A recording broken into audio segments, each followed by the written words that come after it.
Bonjour les codeurs. Nous allons améliorer le dictionnaire groupe Node en lui ajoutant un argument, voilà, et en suivant, on va coder la classe groupe Node. Donc on fait un copier-coller depuis le tuto, voilà. On vérifie à gauche qu'il n'y a pas de dossier Node, voilà, et on lance le programme. On regarde à gauche les dossiers.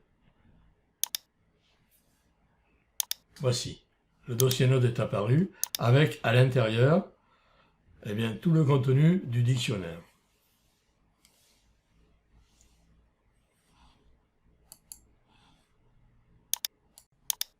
Trouvez des icônes de 64 par 64 pixels sur Internet pour peupler les dossiers qui sont ici.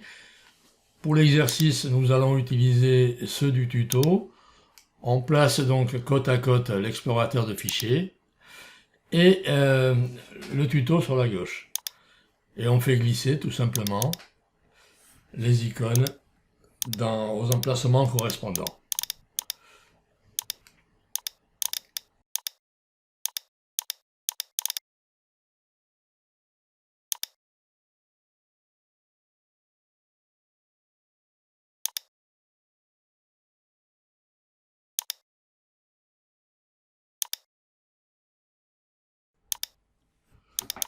Maintenant, on va ajouter des fichiers Python dans chacun des dossiers.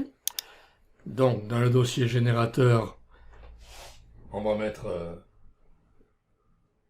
histo.py, dans lequel il y a un simple dictionnaire. On fait la même chose avec aléatoire.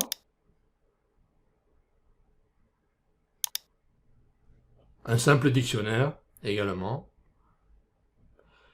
qui indique le nom du libellé qui sera affiché et le nom de l'icône. Et on fait la même chose pour chacune des icônes.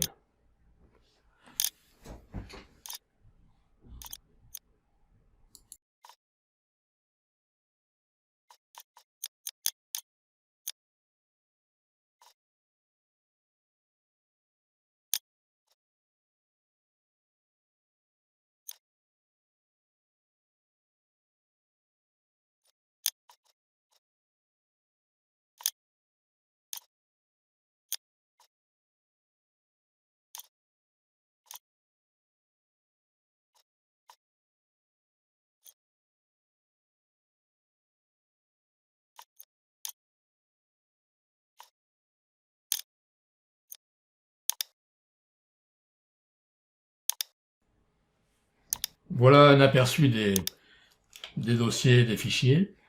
Bien sûr, par la suite, nous allons coder des dizaines et des dizaines de modèles de nodes.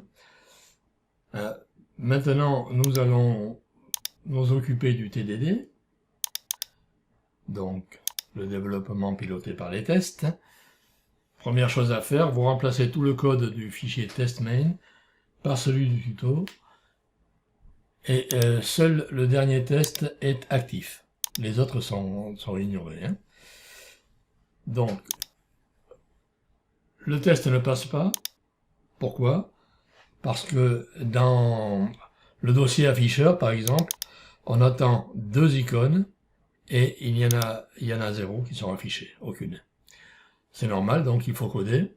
On va commencer par coder les datas et récupérer tous les dictionnaires que nous avons écrits dans le dictionnaire LD Data.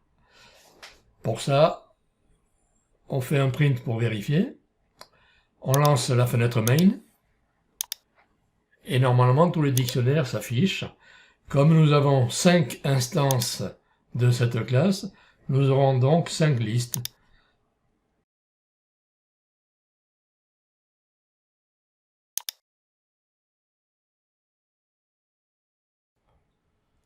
Maintenant que nous avons nos listes, nous allons nous en servir pour faire un peuplement des onglets avec la méthode populate tab.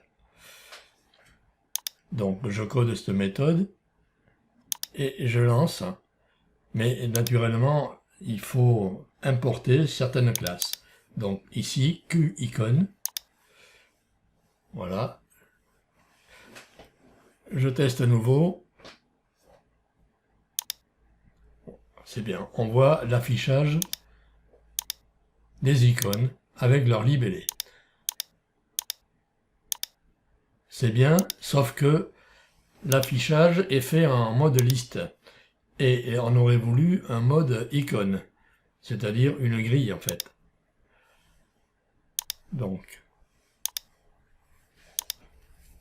les tests passent pour la bonne raison que tout est affiché, mais il nous reste à customiser un petit peu tout ça en ajoutant des flags. Donc le premier flag va servir à mettre l'affichage sous forme de grille et non pas de liste. Donc là, je continue bien sûr à faire mes imports nécessaires. QListView. On relance. Voilà, ils sont en mode grille. Le problème, c'est le suivant. Voilà, quand on réduit la largeur, il y a des icônes cachées et il y a un petit ascenseur horizontal, un slider qui apparaît. Ça, on va l'éviter. Pour ça, on va demander une réorganisation automatique avec un second flag. On teste. Cette fois-ci, on voit qu'il y a un petit retour à la ligne qui se produit lorsque la largeur diminue. C'est parfait. Le petit problème ici, c'est qu'elles sont un peu trop rapprochées.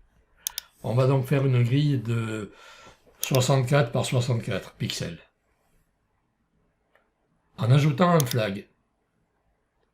Voilà. On teste.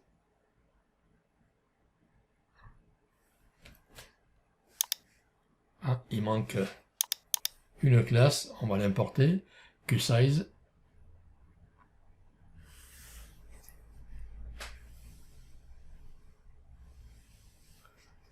On teste. Alors voilà, c'est beaucoup plus aéré, c'est plus agréable. Voilà, le problème est là, c'est qu'on a des drops.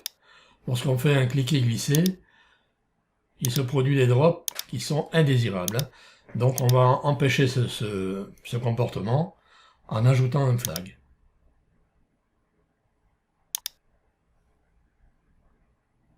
Voilà. On teste. Voilà, le drop est interdit. Et cette fonctionnalité est terminée.